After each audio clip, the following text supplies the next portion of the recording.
భారత రాజ్యాంగమే స్ఫూర్తి.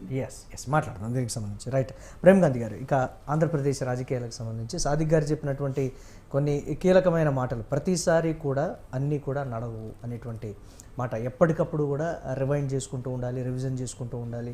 దాదాపుగా చూస్తే ఇప్పుడు బలంగానే ఉన్నారు, కానీ ఇతర పార్టీల బలం పెరిగింది, ఇతరుల సహాయం ఉంటేనే, ఇతరుల బలం కూడా తోడైతేనే మనం ఇంకా బలంగా తయారయ్యేటువంటి సిచ్యువేషన్స్. భారతీయ జనతా పార్టీ 2019 నుంచి 2024 ఉన్నటువంటి రాజకీయ పరిస్థితులు కానీ, రాజకీయ విధానాలు కానీ, ప్రభుత్వం నడిపించేటువంటి విధానాల్లో కూడా అక్కడక్కడ రీజనల్ పార్టీస్ లేకపోతే కూటమిలో ఉండేటువంటి వాళ్ళ డామినేషన్ పెరుగుతుంది. ఒంటెద్దు పోకడలకు వెళ్ళడం కానీ, లేకపోతే ఇతరత్ర జాగ్రత్తగా ఆలోచించి అడుగులు వేయాలి అనేటువంటి కొన్ని కామెంట్స్ కూడా వినిపిస్తున్నాయి. ఏ విధంగా ఉండబోతుందంటారు అసలు దీనికి సంబంధించి ఒక ఆసక్తికరమైన అంశం? అంటే ఇక్కడ ప్రాంతీయ రాజకీయాలు వేరు, జాతీయ రాజకీయాలకు సంబంధించిన అంశం వేరు.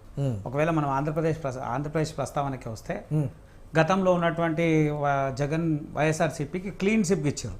ఏదైతే ఇప్పుడు వచ్చినటువంటి రిజల్ట్ క్వైట్ ఆపోజిట్గా వైఎస్ఆర్సీపీకి వచ్చింది. ఇప్పుడు మళ్ళీ క్వైట్ ఆపోజిట్ టీడీపీకి వచ్చింది, కూటమికి. దీంట్లో ఏంటంటే విశ్లేషించాల్సినటువంటి అవసరం, ప్రజల పక్షాన ఎవరు నిలబడ్డారు, ఏం నిలబడ్డారు అనేది. టీడీపీ పార్టీ 5 సంవత్సరాలు ప్రతిపక్ష హోదాలో బలంగా చేసినటువంటి ప్రతి తప్పుని ఎద్దేవా చేసుకుంటూ వచ్చింది, చేసినటువంటి అవినీతి మీద మాట్లాడుకుంటూ వచ్చింది. మళ్ళీ ఆ రావడం ఒక్కటి సరిపోలే కదా, మళ్ళీ దానికి బలమైనటువంటి శక్తి ఎవరు? మళ్ళా జనసేన నిలబడ్డది.